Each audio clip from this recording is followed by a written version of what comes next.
Hey, everybody. It's John Halpin and Josh Katzowitz. We are here for the Thursday edition of Pickwatch Live. We're going to do this every week, go over game by game for the week's NFL schedule. Josh, how you doing, man? John, man, I'm excellent. Excited about the season starting. Finally, it's been so long. It's been a tough offseason for the NFL, but I think they're ready for if anybody's ready for the season to start, it's NFL owners. Just get back on the field. Don't have no controversy before the game. Nobody on Twitter yelling at them before the game, hopefully, for the league's sake anyway, if you believe in that. Right. But anyway, so what we're going to do every week is we are going to get on here, talk about game by game, talk about the lines, talk about Pickwatch. Remember, NFLPickwatch.com. We're going to talk about who the experts are picking. Now, we're recording this Thursday morning, so maybe half the picks are in, a little less than half the picks, but it's going to give us some insight early on as to how things are going so far. First of all, let's get to the Steelers and the Browns. So that line is down to 4, right? Let's take a look real quick. I've got it down to 4. It started at 6. It's down to 4 in the wake of the Le'Veon Bell news. How does Bell's absence affect how you view this game? It doesn't really that much. Le'Veon Bell obviously is a game changer. One of the best running backs in the league, obviously, when he's there. But, I look at a guy like James Conner coming in and as his replacement. He's fine. He should do okay. I'm more interested in Ben Roethlisberger. I'm more interested in Antonio Brown, that connection. Juju Smith-Schuster has been solid. I just, Le'Veon Bell is a game changer, but against the Browns, I don't think it's going to be a big deal. I know it seems like people really love going with the Browns. Obviously, the line has changed 2 points that people are going with the Browns. I just don't see it. I don't see it as that big a deal. I think it'll be a bigger deal when Le'Veon Bell comes back, now that some of the offensive linemen have kind of ripped him a little bit. That may be a game changer. But I think for now, he's kind of out of mind. I think they'll be okay. Yeah, I'm going with the Browns. So yeah, why? I don't quite get it. I think they're good. I mean, last year they played the Steelers 2 close games, and that last year they were a different team. But I think they're going to be better. I think they're the kind of team that's going to win maybe 7 games. And I never like giving away points with if I'm getting points on a home team, if I'm getting more than a field goal with a home team, I'm intrigued. But you pick them to win straight up too, right? I actually did pick him to win straight up, just because I'm Team Browns right now. Okay. So, I just don't see. I mean, like I never expected them to go 0-16 last year. I expected at least with Hugh Jackson, I expected to win at least 1 game. It didn't happen. It's hard for me to see them going from 0 to 7, and I don't think they're going to beat the Steelers, even though they're at home. All right, we're going to do a little screen share for you right here. We're going to check this. Let's see. We're going to share the screen. It's the first time I'm trying this. You see the screen, everybody? All right. So right now, the experts that we have tracked are 84% Steelers, but that's straight up. But if you go to against the spread, they're 73% Browns. Wow. So a lot of people are taking the points here. So when you see something like that, like like I've said before, I'm all Steelers all the way on this one. But when you see something like that, you're like, man, what am I? Maybe it's me. Maybe I'm just wrong. I don't see it. But okay. All right. So folks, just before we get to the rest of the games, I just want to give you some housekeeping tips here. Pickwatch is going to track all the expert picks for college and NFL games, both straight up against the spread. You can check it out. Go to NFLPickwatch.com. You'll be able to find all this stuff. We are going to have shows Tuesdays and Thursdays. Josh is going to be here with me on Thursdays every week. Ryan Fowler is going to be on Tuesdays. Also, I'm going to hop on probably YouTube Live on or maybe Facebook Live. We haven't figured that out yet on Sunday mornings. But please subscribe to our YouTube channel, like our Facebook page. I'm going to go on Sunday morning after the 11:30 actives are released, probably around 11:45 Eastern, just to chat about any last-minute news and to see if anything is affected or any games are affected or any lines are affected by the news from Sunday morning. So please check that out. And Josh, you've got a weekly column that's up right now previewing a few of the games every week, right? Yeah. So what I did, I know last year you went with every game. This year, but last year I also wanted to kind of just pick 3 games in kind of specific categories that I was going to pick. One was which games kind of scares the hell out of me, right. Which game to bet your mortgage on, basically, and which game was just kind of going to be a fun game to watch. And I wanted to see like how I would do against straight up and against the spread, against like this game that scares the hell out of me. How do I do against it? And how do I do against the one where I'm telling you to bet your mortgage on the house? So we're going to get to that this year. 3 games.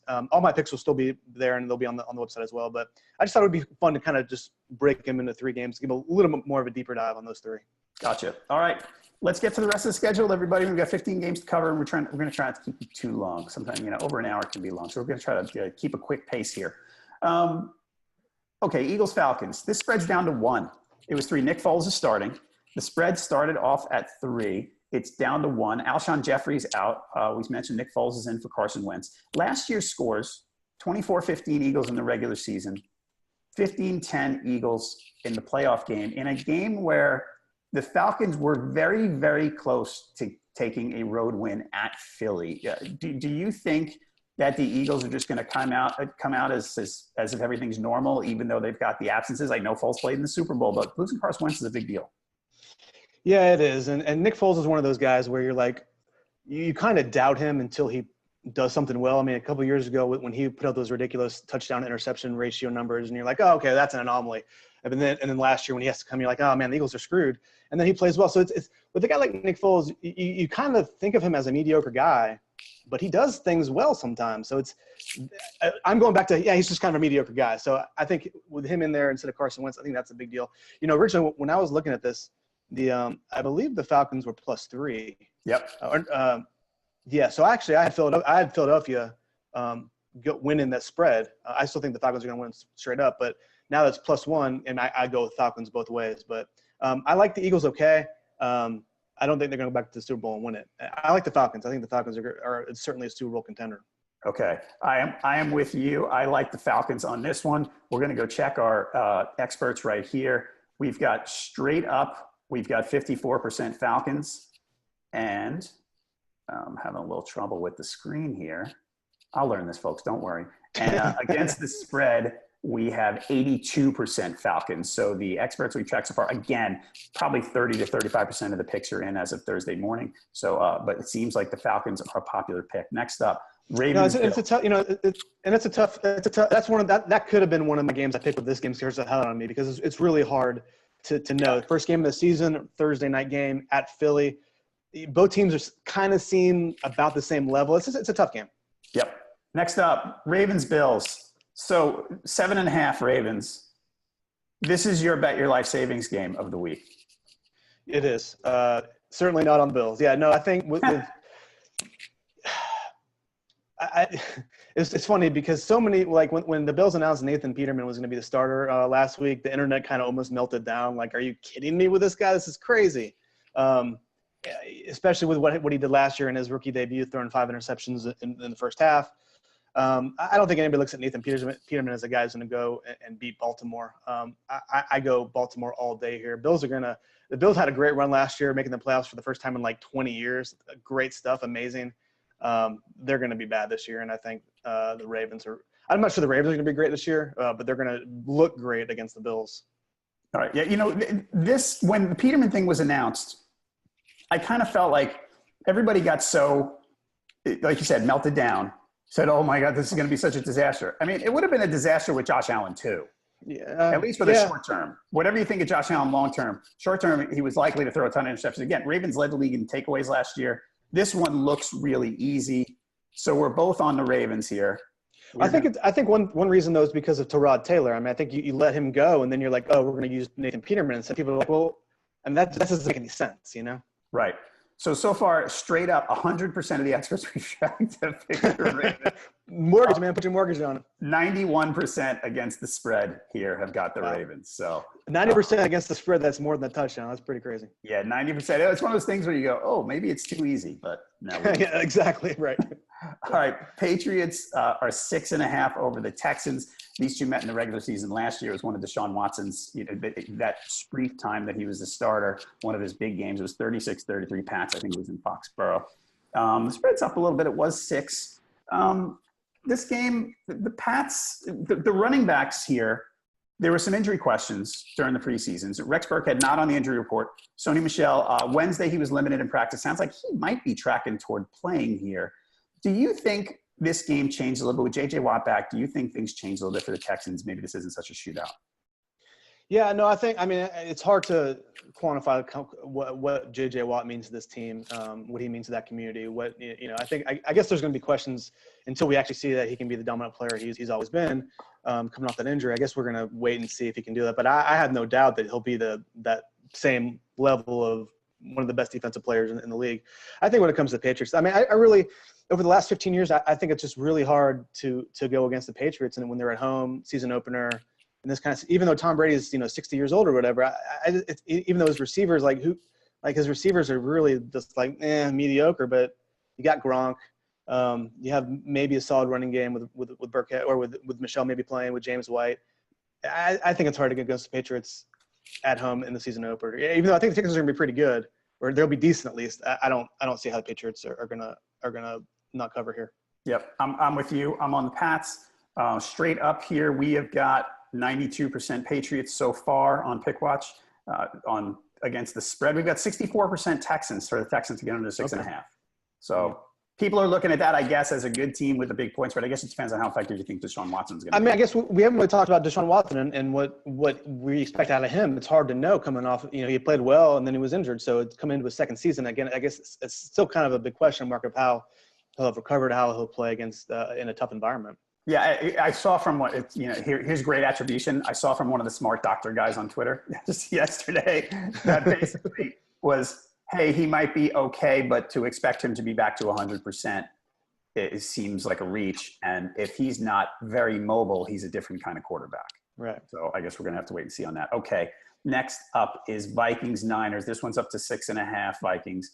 I love the Vikings. Look, I know the Niners closed the season strong, but I think the Vikings are just loaded. I mean, there are three terrific teams in the NFC. The Vikings are one of them. I think this game, I think they're going to roll it. Yeah, no, I mean, I covered Mike Zimmer when he was in Cincinnati as defensive coordinator, and once you cover him and you interview him and listen to him talk, man, it's hard not to be a believer, especially with what they did last year. I think you're right about San Francisco. They're getting a lot of pub because of what Jimmy Garoppolo did at the end of last season, and deservedly so. But again, look at the teams they played and they beat. I mean, it's not like a murderer's row. They were beating the Bears. They were beating the Texans without Deshaun Watson, and I mean, they had a good couple wins against the Titans and Jaguars, but it's still way too early, I think, to anoint Jimmy Garoppolo as this guy who's going to kind of turn the whole franchise around. I like the Vikings big here too. Okay. Do you ever, when you pick games, does the West Coast team with the 1 p.m. Eastern start ever factor in? That used to be more pronounced than it is now. I think statistically it's kind of leveled off a little bit.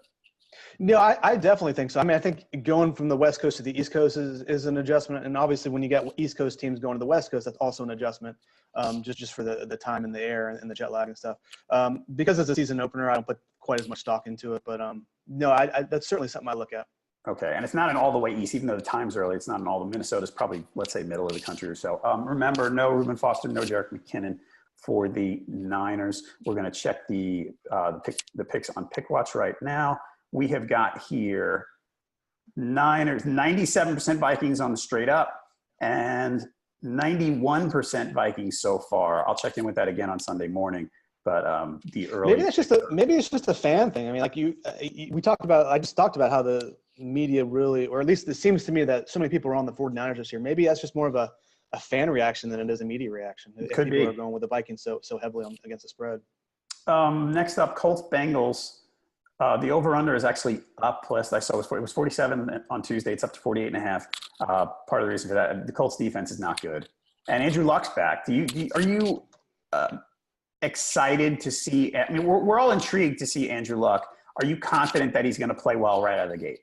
No, not really. I mean, I think when he's healthy, he's one of the best quarterbacks in the league. We haven't seen him in a long time, and it wasn't that long ago where he wasn't able to throw a regulation-sized football. He was throwing like tennis balls and stuff. So his recovery, and there's so much secrecy around him. It's hard to know. I don't love his receivers. His running backs are kind of whatever. It's going to be so much on him that he doesn't really. I don't know. I don't see. I think he's going to play well eventually, but I wouldn't be surprised if he comes out and kind of lays a turd against the Bengals here. I think the Bengals are a little underrated. The projected win total for the Bengals this year is 6.5. I think that's a little low for them. Oh, for sure. Yeah, I don't quite get it. So I don't quite. What was the over under on the Browns? Do you know off the top of your head? 5.5. Okay. Yeah, God. So a game difference doesn't make any sense to me. No, I think look, Joe Mixon, I think is going to be a great running back for them, for the Bengals. I know we're not talking about the Bengals. I guess we are talking about the Bengals. Yeah. I love AJ Green. Andy Dalton is kind of one of those guys he's like an average guy, but can do some good things in the right situation. Re-signing Dunlap and Atkins, I think is a huge thing for them on the defense and the defensive line. I like the Bengals. I think they're going to have a chance to win that division. Yeah, I mean, this is a game where I think the Colts are kind of a bad team, and I think the Bengals are kind of a mediocre team. So I'm happy to take the Bengals. What about you? Yeah, Bengals all day. Okay. What's the spread in that game? The spread on this game is 3. Colts by 3. So Colts are -3? Yes. Man, so straight up, we've got 66% Bengals so far at Pickwatch. Against the spread, we've got 100% Bengals so far. As you can see here. That line doesn't make any sense to me. It's basically a pick'em game on a neutral site. It's -3 Colts. I don't get that one bit, folks. But yeah, I'm with Josh. So Bengals. All right, Jags 3-point favorite at the Giants. The Giants get Saquon Barkley good. Saquon Barkley missed most of the preseason. Not on the injury report. All systems go for him. Odell Beckham is back after missing most of last season. He's got a pretty tough matchup with Jalen Ramsey. The Giants, they tried to fix the line this offseason. That Jags defense against the Giants O-line still, as a guy who grew up a Giants fan, scares the crap out of me. Yeah, I think, Jacksonville, certainly their strength is going to be on defense. And you have to have real questions. I mean, again, you still have to have real questions about Eli Manning and about how good he can be and if he's washed or I'm not sure that the Jacksonville's D-line will give us all those answers about Eli, but you have to look at Jacksonville's defense and be like, that's going to be the reason why if they make any kind of run in the AFC South, it's going to be that defense. And I think going against the Giants offensive line, even though like you said, they've tried to improve it a little bit because of how bad they were last year. It's going to be tough for the Giants to kind of stop them. Yeah. And in this game, I think one of the things about Eli, even if you think he still has something left in the tank, he doesn't just need a better pocket than the misery he had the last couple of seasons. He almost needs a perfect pocket because he can't move. And in this game, I don't think he's going to get it. Yeah, how much longer does he have, do you think? 2 years, maybe. I mean, we could be getting to week 6 this year and have some questions because they have a really hard beginning schedule. But let's say 2 more years. I mean, but there's been questions about him for what, the last 2 or 3 years? I mean, yeah, and people blame the line and all that stuff. So yeah, it's hard to say. It could be now.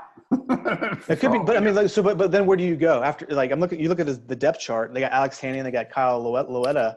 Right. I mean, where do you go? Right, because in the offseason, the argument was, well, they didn't need to draft one because they're going to go with Eli and just in case Davis Webb is there. And then they cut Davis Webb the other day, who was drafted by the previous regime. So, they are. I like Eli. I think Eli. I like Eli. I've always kind of liked Eli. I think he's an underrated guy. But so I think he's gonna be okay for the next, like you said, maybe for the next 2 years. But man, they got to figure out where they're going to go from here with him. Right. Okay. So Giants Jags here. Against the spread, we've got 59% Jags, and straight up, we've got 82% Jags. So people, I guess, agree with us on that one.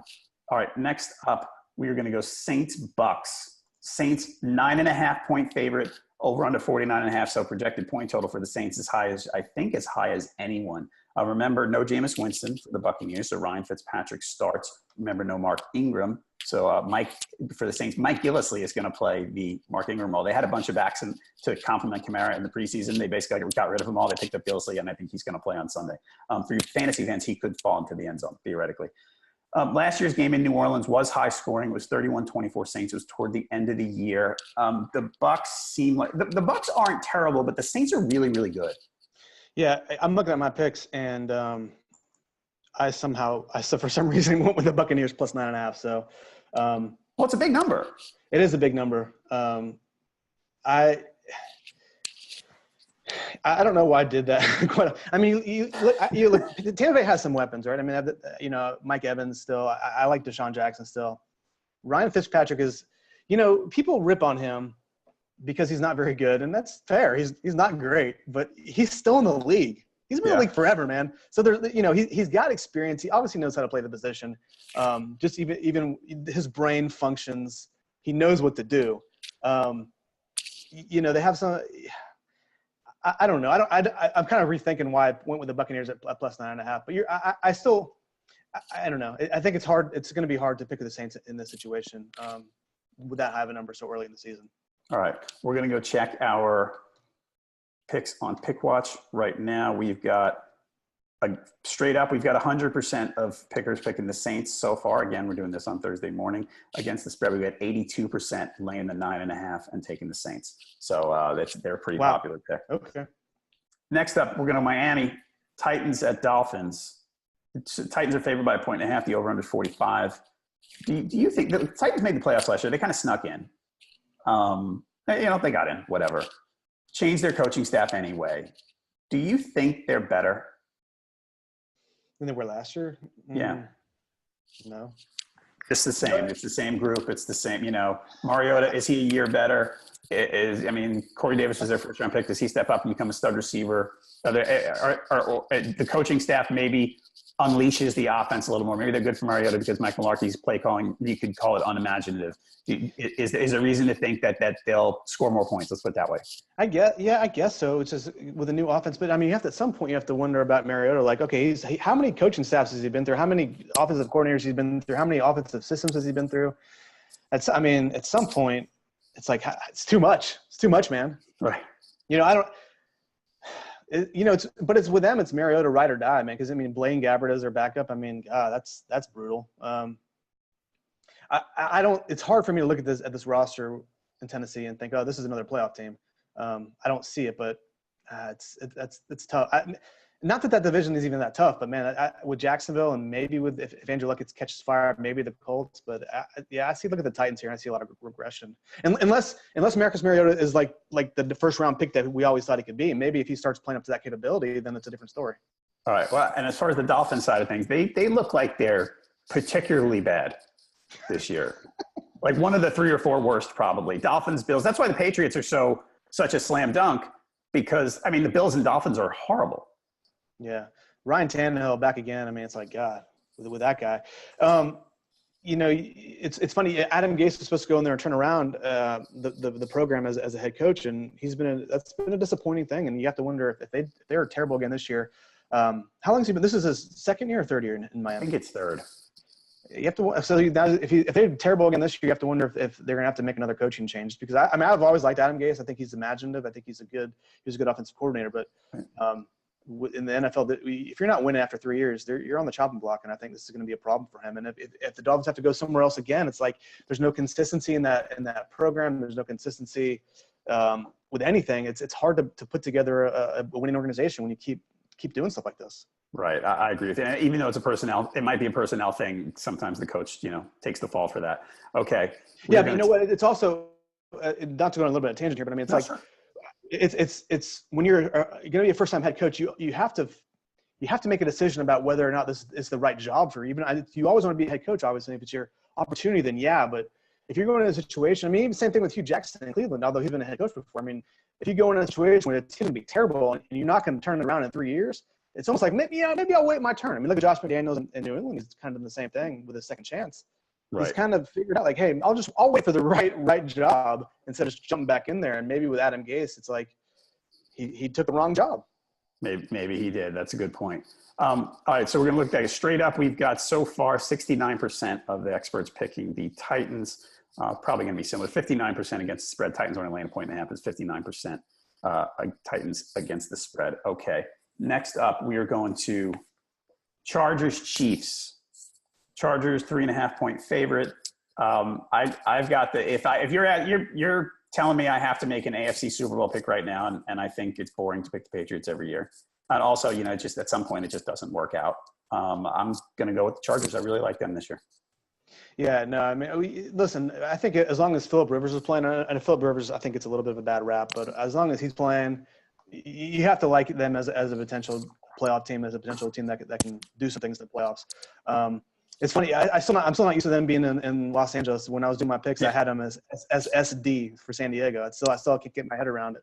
But yeah, with Kansas City, it'll be interesting with Mahomes coming in. I'm interested to see how he plays, and there's a lot of hype behind him and a lot of good things he can do. I'm interested to see how they perform in Los Angeles. All right. I like the over here because the Chiefs defense is is horrendous. I mean, it wasn't good last year, and they got rid of some of their good players. And the Chargers, I mean, their defense, but the Chiefs have a lot of weapons. I mean, they brought in Watkins, and they still have Tyreek Hill and Kelsey and Kareem Hunt and Mahomes. He might be, there might be ups and downs, but there's some ability there anyway. I think this one, even with the high over under, I think I'm going to go over. Do you think Mahomes is gonna be good? I mean, I like Alex Smith in that team with that team. Obviously, he's not there anymore. Do you like Mahomes doing some really good things with the team this year? It's funny. This clouds I do fantasy football work too, and I kind of get the streams crossed between fantasy and real life, because in fantasy I think he's gonna be great because he's gonna throw all the time. Right. In real life, I think there's gonna be some growing pains. I think there's gonna be some interceptions, and I think the Chiefs they're gonna struggle because the defense is bad and the offense is gonna be. They might score some points, but he might throw a bunch of picks, and I don't know that it's going to be easy for him right away. Maybe he learned some things under Smith last year, getting to watch Smith play. Maybe that was a good thing for him to send out of here. Otherwise here, the Chiefs beat them twice last year, 24-10 and 30-13. We are going to go quick to see what the experts are picking in this one.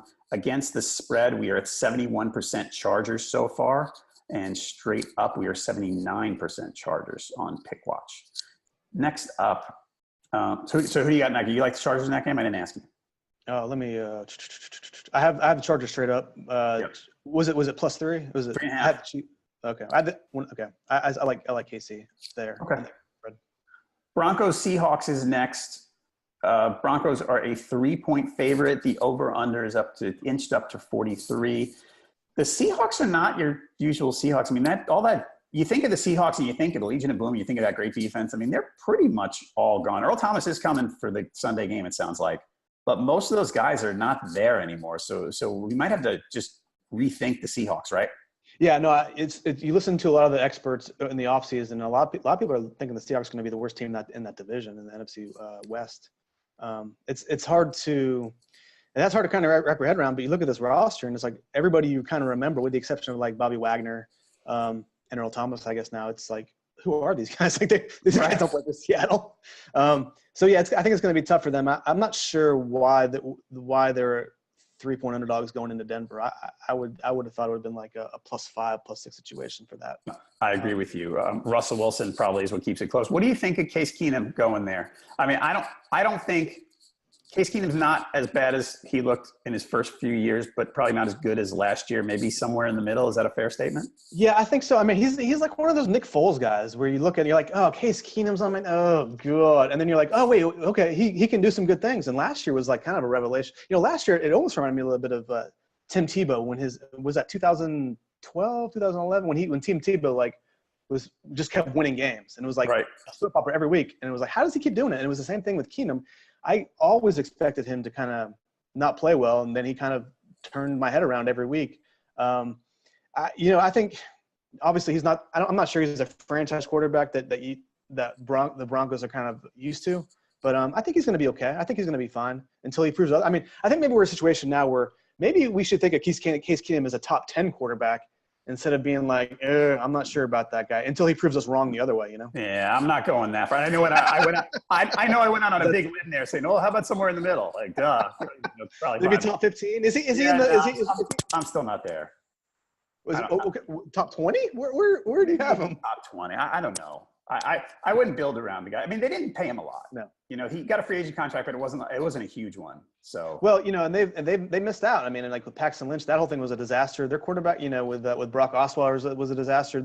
I think Keenum's going to certainly be better than those guys, and maybe be a little bit more of a stabilizing force on offense. I'm not sure he's a top 10 quarterback either, but I think he's going to be better than what they've had in the past couple of years. Right. All right. So what we got in this game, straight up, we got 72% Broncos so far. Against the spread, we got 69% Broncos. So yeah, I'm on the Broncos in this one definitely, and I think it sounds like you are too. So yeah, no, the -3 doesn't make a lot of sense to me, because it's not like Seattle's a great road team either. I'm not really sure what the deal. I don't really love that line. I take Denver pretty heavily there. Okay. Next up, Panthers Cowboys. Panthers are a 3-point favorite against the Cowboys here in Charlotte. My man Luke behind me is ready for that game. It sounds like this game scares the hell out of me game from your weekly column. Yeah, man. It's hard to know what to make of this game. I think both these teams are going to be solid. Obviously, a lot of it's going to depend on Ezekiel Elliott. It's going to be great for the Cowboys to have him back. But you look at what the Cowboys lost in Des Bryant, Jason Witten. I mean, those guys, they combined for like 120 catches last year, like 11 touchdowns, somewhere in that neighborhood. And who they got to replace them? Alan Hearns and Jeff Swaim at tight end. You're like, oh, okay, so they're not going to be nearly as good on offense this year. A lot of it obviously depends on Dak Prescott at quarterback. Ezekiel Elliott's a game changer until he's not. So you go into it and you're like, okay, well, if he's going to be the guy, I think Carolina's going to be obviously they're going to focus on that running game. So if they can shut down that running game, then where does Dak Prescott go? That's kind of unclear, I think, to me at the moment. Yeah, nowhere. I mean, Cole Beasley for possession. I mean, there's no threats there. The issue there is big one. Travis Frederick, their all-pro center, not going to play. So their line, I've been saying all week that the thing about Dallas is for them to be good, their offensive line has to be awesome. It doesn't just have to be pretty good. It has to be, this unstoppable force that controls the game. And without Travis Frederick, I'm a little skeptical if that's going to happen. On the other side, the Panthers have had some offensive line injuries during the preseason. It sounds like it's stabilizing a little bit. They've got Taylor Moton, who was a draft pick last year, is going to move over to left tackle. And he's early signs are good. But the Dallas D-line, that's the way Dallas wins this game, I think. Their D-line can bring it. And I think they could cause a little trouble if the Panthers' offensive line issues resurface. Yeah, no question. I'm interested for the Panthers on offense. I'm interested to see what they do with Christian McCaffrey. I mean, he's one of those guys who's an exciting guy to watch. They use him in a lot of different ways. I'm interested to see how in his second season in the league what they do with him. I think Cam Newton does have some other weapons. Devin Funchess and Torrey Smith on the long ball, I think can be good. And I spent DJ Moore as a first round pick. I think that'll be interesting. I like the Panthers here. It's funny though with the Cowboys, like we talked 2 or 3 years ago how that was maybe one of the greatest offensive lines ever assembled, and 2 or 3 years later, it's like, oh, this could be a problem. It's really funny how things. Yeah, it doesn't last forever that way, I guess. But I'm with 3 years apparently. Right, I'm with you. I'm going to take the Panthers. We're going to check the against the spread right now. We've got 73% Panthers. That's pretty popular. And straight up, we've got 87% Panthers. So the public is all over the Panthers. Not the public, but the experts are all over the Panthers so far. Cardinals, Redskins. This started out as a pick 'em. Now it's up to Cardinals, favored by 1.5. 44 is the over-under. Cardinals, new regime, new coach. Sam Bradford playing quarterback. They're not starting Josh Rosen just yet. The Redskins have Alex Smith playing quarterback, replacing Kirk Cousins. The Cardinals projected win total 5.5. Nobody seems to think they're going to be very good. No, it's especially coming from the previous regime where they had so much success. But yeah, you look at a guy like Sam Bradford, and it's hard to get excited about that. I mean, he's one of the. I've personally always liked Sam Bradford. I've always thought that he's kind of obviously been hurt by his injuries, and I've always thought that he hasn't really played to his full potential. But now he's older. I'm not expecting him to play to his full potential here either. But when you got David Johnson as a running back, you got to like the ability to kind of move the ball there. Larry Fitzgerald's still there, still playing at a pretty high level. I think, what did you say the under is 5.5 for them?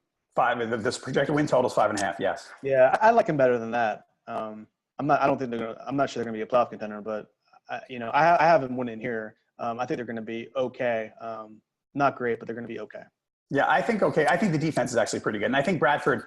Yeah, I mean, I'm not expecting a ton, and I think Josh Rosen takes over at some point, but it's funny, with David Johnson there who can catch the ball and run, and with Fitz being sort of an underneath kind of threat, I think Sam Bradford's check down tendencies seem to work well with that personnel. There's not going to be a lot of downfield stuff from the Cardinals, at least until Rosen plays.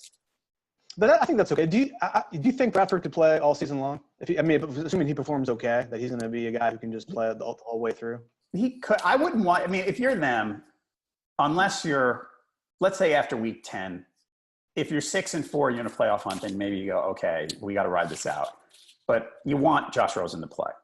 Yeah. If you're building towards something big, you want Josh Rosen to, get some time this year, some meaningful time, so that next year you're ready to roll with him. And nothing against Bradford. I don't think he's terrible. I think he's a caretaker, pretty much. Yeah. Well, he's a guy. He's been around for a while, played for a bunch of different teams. He's a guy who can certainly help mentor Josh Rosen and kind of get him on that right path. Right. And I think the Redskins are in a bad spot here. It's funny. My friend Mike Salfino who works for the Wall Street Journal and Yahoo Sports and The Athletic now joked around when Adrian Peterson came in that when Adrian Peterson's on the field for the Redskins, it's almost like they're saying, hey, guys, we're going to run. Okay, we're not throwing the ball here because I don't pass block. We're just going to run the ball, so get ready. And the Cardinals have a good defense, so I don't know that. I mean, too bad for the Redskins that they lost Darius Geis because they had big plans for him. But I don't think this Peterson experiment is going to work out. Well, I mean, it didn't work out in New Orleans last year, right? That was kind of a disaster. And then Arizona, right? He went there. And he had a couple of good games, but then he got hurt and didn't. No, he's done. I mean, he's as a top-notch guy, he's pretty much. I was looking at this depth chart. Colt McCoy is their backup. I forgot. I didn't even know. I forgot Colt McCoy was even in the league. So Alex Smith better stay healthy, right? That's right. We've got the experts so far 55% straight up on the Cardinals. It was Pick'em, so you probably said, well, 73% against the spread. That's odd. Maybe different people are picking different things. That's a weird looking disparity there. Okay. I'm in on the Cardinals for this one. So I think, and you are too, right? So we're good there. All right. Sunday night Packers Bears. Khalil Mack sounds like he's gonna play. You can't imagine that after missing camp and coming to a new team last week that he's gonna get a full complement of snaps. So he'll be situational. I don't know, 20, 25 snaps. That sound about right? Yeah, and I think so. I think if you're a Bears fan, you want to play a little more than that. But I think logistically speaking, that's probably about right. All right. For the Bears, Mitchell Trubisky's in a big spot. They hired a new coach who's an offensive-minded coach. They brought in Trey Burton, a tight end, who a lot of people have high hopes for. They brought in Allen Robinson, play wide receiver, who's been a number one, who actually had 1,400 yards a couple of years ago for the Jags. Mitchell Trubisky, there's some expectations. Last year he was a rookie. People didn't expect much. Now things are different for him. Do you think he's going to come through? It's hard to say. I mean, he showed a little bit of a spark last year in some games. His stats aren't great from last year, but he did some good things. It's hard to know. It's hard. I think bringing Khalil Mack in certainly takes some of the maybe a little of the tension off of him a little bit, because now you got the best defensive player in the NFL coming to your team, and then kind of a big blockbuster trade. I think that probably helps just from maybe a mindset. Maybe he doesn't feel like everything's going to rest on him immediately because you have this other huge name on the other side of the ball. But this is a game that's going to be tough because it's an inter-division rival. Green Bay always seems to beat them up. First game of the season, it would be great for the Bears to come out and kind of upset the Packers in their first game of the season, the first game of Trubisky's second season, but. I don't see it happen. I think it's going to be a difficult swim at first for him. Yeah, it's weird because I'm looking at this. It's 7.5 point spread. I look and I go, all right, I think the Bears are better on offense. I think their front seven is actually pretty good and will be even better when Mack is worked in full time. And I still think the Packers are going to win and cover. So, I mean, it's hard you look at the last decade of trends, and it's hard to go against that. It's hard. It's hard to kind of wrap your mind around, okay, Trubisky's going to be a top 10 quarterback and they're going to be really good and they're going to have a chance to win the division when it's been so long since they've been in that spot. I think it's hard to kind of get your mind around that. Right. Okay. We're going to take a look at the Pickwatch picks on that one. Right now we have 53% Packers against spread. It's a big number at 7.5. So a lot of people are picking the Bears. Straight up, we got 90% Packers. So there you go. You know what? I just looked. I actually picked the Bears against the spread. It was 7.5. You said? Yes. Yeah, I went with the Bears for some reason. Right. I guess I still have questions about the Packers and how good they're how assuming Aaron Rodgers is as good as he was. I guess I still have questions about that in my subconscious. All right. Next, we're going to go to Monday night. Jets. Getting 6.5 at Detroit, the debut of Sam Darnold. This was the third game you addressed in your column as your fun game of the week. It's my fun game of the week because Sam Darnold's the only rookie quarterback you're going to get to watch play, at least as a rookie making their starting debut.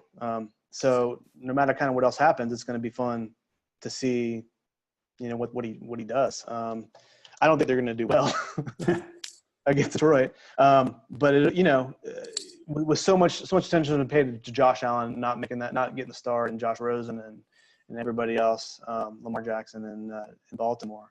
It's going to be fun just to watch Darnold play and see what he can do.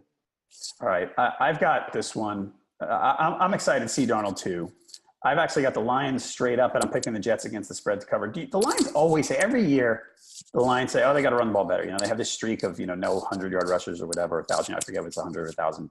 But, they just struggle every year running the ball. They drafted Kerryon Johnson. We don't know if he's going to start because LeGarrette Blount might make the carries. Do you think they're finally going to start to run the ball better, or is just, I don't know. You don't want to say it's the Lions because what happened 10 years ago doesn't matter now. But are they going to improve this year on the ground? I like LeGarrette Blount. He's just one of those guys who kind of blows things up and does better than he has any reasonable expectation to. So I think that'll help. I think once they get Kerryon Johnson playing, I think that's going to be a big help too. And I think it's been so long since we've been able to see a balanced offense at Detroit where Matthew Stafford doesn't have to do everything in that offense to make it go. It'd be interesting to see if they can get more of a balance there. Maybe he's a guy who can be even better when he doesn't have everything thrown on his shoulders like that. All right, who's your pick in this game? I went with the line. Let me look. I went with the Lions straight up. I went with the Lions against the spread. What was funny, I was doing that research for that game. I think this is the first time the Lions have faced a rookie quarterback making their pro debut in Week 1 since 2008, and that was Matt Ryan with the Falcons. And on the first play of the game, Matt Ryan threw a 62-yard touchdown. So nice. That of course the Lions went 0-16 that year, but still that's the last time. So I think if they can keep Darnold to anything less than a 62-yard touchdown on the first play of the game, it's going to be okay. It's a win, right?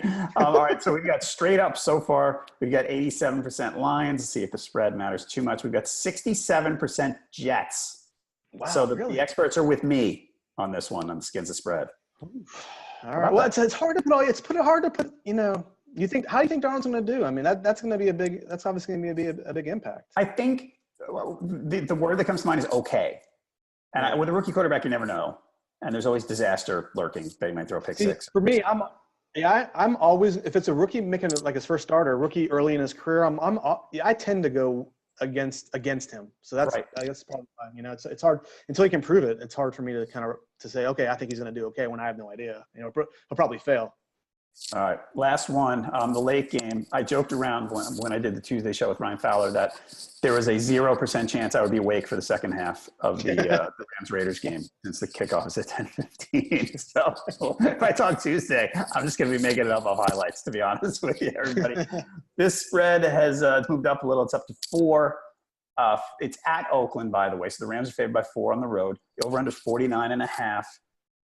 The Rams are loaded. I mean, they scored it. They led the league in scoring last year. And then in the offseason, they shored up the defense. Apparently, they tried to trade for Khalil Mack last week, too, because they just wanted to collect every superstar in the league. But the Raiders appear to be kind of bad, right?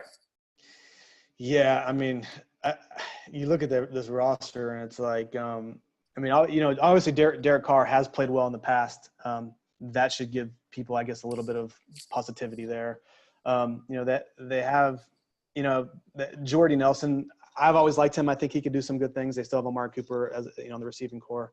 Marshawn Lynch is still playing. He can still be effective. But man, this defense, without Khalil Mack here, it's hard to see them not really stopping much of anybody. Right. And I'm not a big Carr guy generally. I just think he's okay.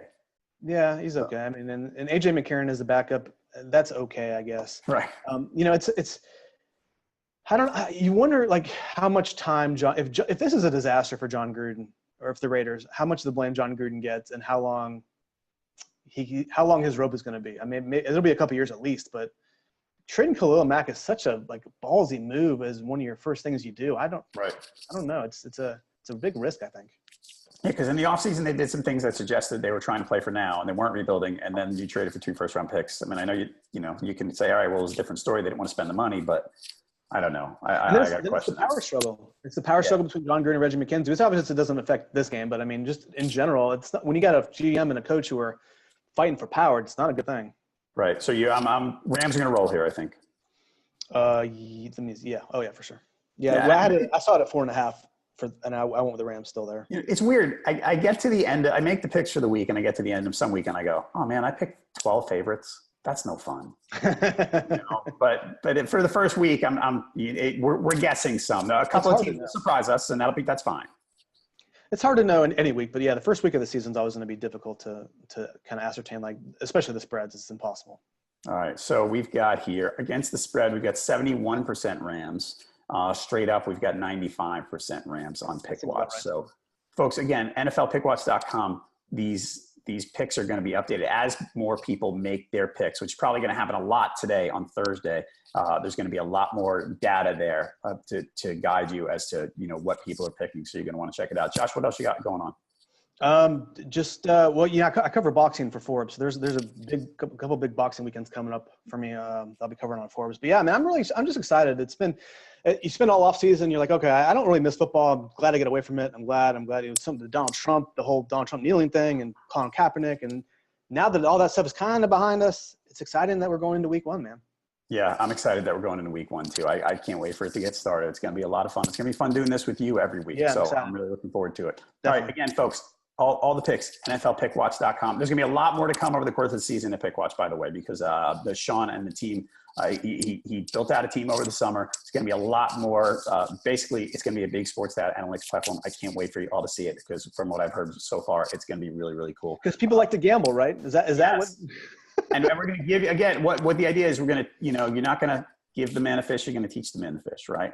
So they're going to provide a lot of tools that help you get an edge when watching the NFL, college football, and probably other sports. So stay tuned. There's going to be a lot more news from Pickwatch. Again, the Pickwatch account, at Pickwatch on Twitter. We've got a YouTube channel. We have a Facebook page where I know some of you are watching this right now. So please like those. Keep an eye on our stuff. We're going to be Tuesday, Thursday mornings here and Sunday mornings, somewhere between 11:30 and 12 o'clock Eastern. I'm at Halpin37 on Twitter. Josh is at Josh Katzowitz on Twitter. You can see his name on the screen. So you're going to want to keep an eye on his stuff. His column every Wednesday is going to come out. The 3 games you cover Thursday. Yeah, I'm turning in Wednesday. It's a matter of when it gets posted. I'm not sure it's posted yet even, but it'll be there. No, it's up there. Yeah, I saw it. Okay. So yeah, it'll be Wednesday. Yeah, it should be Wednesday. I don't think my picks are up there yet, but they'll be up there soon. Sounds good. All right, folks, again, Pickwatch, NFLpickwatch.com, Facebook, YouTube, Twitter, you got all that stuff. That is it for today's edition of Pickwatch Live. Remember, watch for Facebook and the YouTube channel on Sunday morning. That's when we'll be back giving you the last minute news before the game. So please check back then. For Josh Katzowitz, I'm John Halpin. Thanks for watching.